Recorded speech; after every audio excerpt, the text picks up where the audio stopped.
Ben özüm Musurman maşkalasında doğuldum. Şu yerde men yüreğim İslamiyet'te kebir şunu Kur'an'daki ayatları kaytalamak, aytmak, yöne men şondayım okamağa mecbur edettiler ile aytmağa mecbur edettilerdi. Men bir gün doğanımız gelip bana şu Biblia'daki Kabul barada görün verdiler. İşinde men Kabul'un bir eden işi gönlüme yaradı. Govu gören sürüsünde kuzunu alıp Hudaya hödürleyen. Şu barada bana aylan vaxtlarında menem özüm şu vaxtlarda bir yaxşı baysoq xoraz saklap, kepter saklap şu zatlar barada meşgullanattım. Şu yerde şu yankı Kabul'un eden işi menin gönlüme yaradı. Menin bir govu gören yaxşı baysoq xorazım vardı.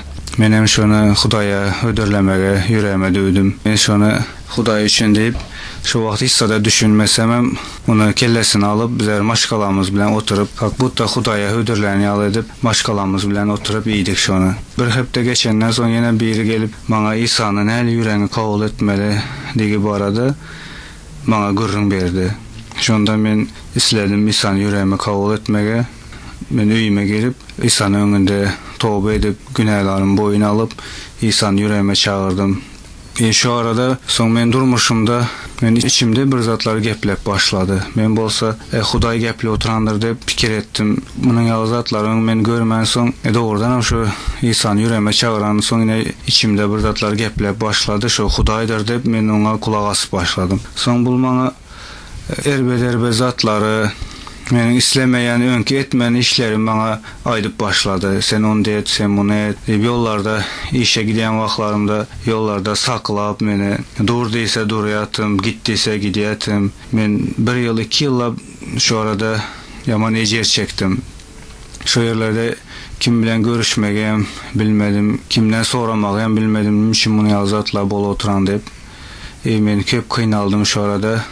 Şu yankı görüp dursam dünyada şunyalı erbet ruhlar var eken, adam yöne bilmeyen eken, adamın hiç vaqtdan şu erbet ruhlara gücü yetmeyen eken. Son bunu men doğrudan şu İsa bardır deyip İsa'nı men yüreğime çağırandan son şu zatlar bolup başladı. Onların mende bunun yazatlar yoktu deyip men fikir edip doğrudan İsa bar deyip hasta İsa'ga dua edip başladım. İsa'nı çağırıp başladım. Gel kömek et, sen kömek etmesen bana kim kömek eder ile menin gücüm yeten yok şu zatlara deyip köp İsa'nı çağırıp başladım. Vaxtın geçme bilen İsa bana köp kömek edip durmuşumda görkezip başladı. Şunyalı adamın ecizligini, dünyada şunyalı erbet ruhlar var. Adamlar şunyalı her bir günah işler etmeye mecbur ediyendigini İsa bana düşündürüp başladı. Benim son hastası şu içimdeki şunyalı erbet ruha kulak asmağa koyup dine İncil okap, Huday bilen gepleşik geçirip Huday men seni eşitmek isleyen dittim. Huday görsen dine onun sözünü bilen gepleşen eken. Onun sözünü okamasan Huday bilen gepleşmek kıyın eken. Men şu zatlara düşünüp son içimdeki yankı her hili işleri etmeye buyuryan erbet ruha kulak asman Hudayın sözünü İncil okap başladım. Şu zatları qaytalamak bilen men hasta Hudaya yakından tanap yankı erbet ruhun aylanlarını etmeyen men Hudaya şükür yaxşı durmuşlar görüp başladım. Yüreğimde rahatlık duyup başladım. Men yine de şunun yalı adamları eşidenimde şunun yalı kıynalamaş olarak kömek etmek istemen. Biz hiç vaqtdan bilmeyen ekenimiz. Dünyada şunyalı erbet ruhlar var. Adamlar hem işe günah itelep fikirlerinde ya heveslerinde günah etmeye mecbur edeyken biz şunun yalı günahların gol astında yaşayan ekenimiz. Yine adam hiç vaqtdan bilmeyen eken şu zatları dine hakiki diri Hudaya adam gelen vaxtında şunun yalı zatlar dine Huday görkezyen eken adama. Başka vaxt adamın da gücü yetmeyen eken şu zatlara. Şunu yalı adamın gücü yetmeyen güce dine İsa onun bilen dengelip bilen eken. İsa şunun yalı güçleri özü haçta yengip bize de şunun yalı yengişleri veren eken. Onu dine Hudayın özü düşündürüyen eken adama. Adam olması hiç vaqtdan şu zatlara düşünmeyken. Şunun esasında men yine de şunu yalı aydasım geledi adamlara. Biz hiç vaqtdan dünyadaki erbet ruhlara gücümüz yetmedi. Dine Hudayın gücü yeterdi. Kaçan da biz diri Hudayı tapanımızda şonda ol bize durmuşumuza kömek edip şu günahdan saklanmağa kömek verip bilen eken.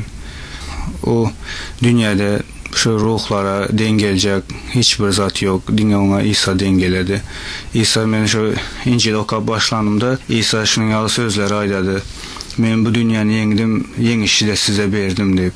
Men şu zatlara karab, Hudaya şükür, men durmuşum ütkep, bir pikirimde ya durmuşumda ya heveslerimdeki günahlardan saklanıp meni yüreğim hemişe rahatlık tap başladı. Men köp minnettarlık bildiremen İsa'ga. Şu zatları menin gözümü açıp görkezenligini, yeni mislimen hemişe Huday menin bilen bolup, menin bilen yaşap, meni bakı durmuş alıp baracağını İsa'dan hemişe hayiş edip soruman. Men şunkideki adamlara hem şu zatla barada aydıp beresim geledi. Bizim hiç kaçanam bu dünyada günahlı durmuşta günahdan saklanmağa bizim gücümüz yetmeyen eken.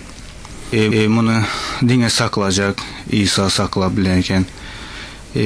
Menin gepim sonundayım. Ya bir Hudaya gelişimin sonundayım men aydasım geledi. Davalar dine adamlar dine Hudayı tapınlar. Huday hemişe bizim geleceğimize kömek ededi. O bizim yaxşı parahatlı durmuşumuz hem dine İsa'da eken. Menin bu zatları İsa dadığını näle görenligim şu men İsa diyenden son erbet ruhlar hücum edip başladı. Başka vakti o erbet ruhlar hiç vaktan hücum eden yok. Sebebi diri Huday İsa bolan üçün erbet ruhlar dine hakiki Hudaya karşı gidiyen eken. Başka vakt erbet ruhlar hiç vaktan adama değmeyen eken. Nem içinden de olar elbet ruhlar adam öz gol astında saklayan eken, adam dine günahda yaşayan eken, hakiki değil Huday yüzlenip başlanan vaxtında olar karşı gidip şu adamı yine şunun yalı günahda saklamak için onu her xili dereceye salayan eken. Yine İsa bizi şu zatlardan halas edip şu dünyada bize yaxşı durmuş yüreğimizin rahatlığın ili rahatlığın nirdeligini dine İsa görkezyen eken. Men aydasım geledi. İsa deyip yaşap, yaxşı durmuşu görmek isteyen bolsanız elinize İncil alıp okak görün şu yerde. Bizim yüreğimizin rahatlık tapyan yeri ya da bakı durmuşa eltiyen İsa Hudayı göresiler. İsa'nın adı bilen dua edemen adamlar Hudaya gelin, Hudayı tanan, İsa'nı tanan. Şonda biz bakı yaşayışa gelip bilemiz hem de bakı yaşayışı görüp bilemiz. Ata oğlu ve mukaddes ruhaya bellik şohra